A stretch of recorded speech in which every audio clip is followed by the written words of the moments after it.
തെന്നിന്ത്യയിൽ ഏറ്റവും തിരക്കേറിയ നടിയാണ് ഇപ്പോഴും സീത. സീത ഒരു കാലത്ത് പാർത്ഥിപന്റെ ഭാര്യയായിരുന്നു. പാർത്ഥിപനും സീതയും തമ്മിലുള്ള പ്രണയവും വിവാഹവും ഒക്കെ മാധ്യമങ്ങൾ ആഘോഷിച്ചു. ഒടുവിൽ വിവാഹമോചനവും ആഘോഷിച്ചു. എപ്പോഴും തൻ്റെതായ ഒരു സ്റ്റാൻഡേർഡിൽ നിന്നുകൊണ്ടാണ് സീത അഭിനയിക്കാറുള്ളത്. ഏത് ഭാഷയായാലും സീതയ്ക്ക് തൻ്റെതായ ഒരു നിലപാടുണ്ട്. ആ നിലപാട് ഗ്ലാമർ വേഷങ്ങൾ ചെയ്യാൻ സീത ഒരിക്കലും തയ്യാറല്ല എന്നുള്ള നിലപാടാണ്.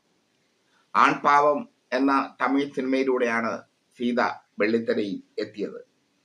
പിന്നീട് 1000 പൂക്കൾ, മലരട്ടം, ഒരേ രക്തം തുടങ്ങി കുറേയേറെ ചിത്രങ്ങൾ. ആ ചിത്രങ്ങളൊക്കെ വലിയ ഹിറ്റായി മാറി. പക്ഷേ ഗ്ലാമർ പ്രദർശനത്തിന് സീത ഒരിക്കലും അനുവദിച്ചിരുന്നില്ല. അത് അവരുടെ നിർബന്ധമായി. പക്ഷേ സീതയ്ക്ക് വലിയൊരു ചതി പറ്റി.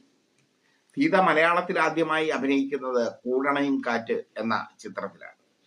അതിനുശേഷം അഭിനയിച്ച ചിത്രമാണ് സീതയെ ചതിച്ചത്. ആ ചിത്രത്തിന്റെ പേര് മാസ്റ്റർ പ്ലാൻ എന്നാണ്. ശങ്കറായിരുന്നു ഈ ചിത്രത്തിലെ നായകൻ. ശങ്കറിന്റെ കരിയർ തകർന്ന സമയത്താണ് ഈ ചിത്രം റിലീസ് ചെയ്തത്. പടം വലിയ ഹിറ്റായി മാറിയത് ശങ്കറിന്റെ കരിയർ കൊണ്ടൊന്നുമല്ല, ശങ്കറിന്റെ താരമൂല്യം കൊണ്ടൊന്നുമല്ല. ആ ചിത്രം അടിമുടി ഒരു സെക്സ് ചിത്രമായിരുന്നു.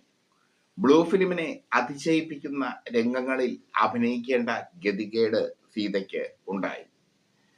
സീതയുടെ സെക്സ് രംഗങ്ങൾ അല്ലെങ്കിൽ ബ്ലൂ ഫിലിമിനെ അതിശയിപ്പിക്കുന്ന രംഗങ്ങൾ ഈ ചിത്രത്തിന്റെ പ്രത്യേകതയായിരുന്നു. ചിത്രം ഇറങ്ങിയപ്പോൾ തന്നെ വലിയ വിവാദമായി മാറി. സീത മാത്രമല്ല, മറ്റു പല നടിമാരും അവരൊന്നും പിന്നെ മലയാള സിനിമയിൽ നിലകൊണ്ടില്ല. മറ്റു പല നടിമാരും ഈ ചിത്രത്തിൽ ഉടുതുണിയുരിഞ്ഞ് അഭിനയിച്ചു. മാസ്റ്റർ പ്ലാൻ സീതയ്ക്ക് നൽകിയത് വലിയ ഒരു തിരിച്ചടിയായിരുന്നു. പിന്നീട് കുറെ കാലം സീത മലയാള സിനിമയിൽ വന്നില്ല. കാരണം അത്രയേറെ അവരെ വേദനിപ്പിച്ചു ഈ ചിത്രം.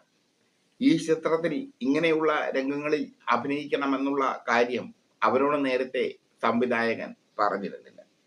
ഈ ചിത്രത്തിന്റെ സംവിധാനത്തെ പറ്റിയും വലിയൊരു തർക്കമുണ്ട്. ശങ്കർ പണിക്കർ എന്ന പേരിലാണ് ഈ ചിത്രം സംവിധാനം ചെയ്തത് എന്നൊരു തർക്കം ഇപ്പോഴും നിലനിൽക്കുന്നു.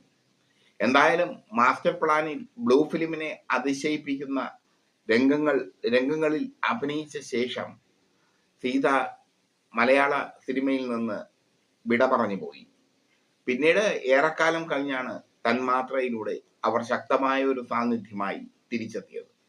തന്മാത്രയും വിനോദയാത്രയും മൈ ബോസും ഒക്കെ അവരുടെ അഭിനയത്തിന്റെ വ്യത്യസ്തമായ ശൈലി വിളംബരം ചെയ്യുന്ന ചിത്രമായി മാറി. നല്ല നടിയായിരുന്നു സീത. നല്ല നടി തന്നെയാണ് സീത ഇപ്പോഴും.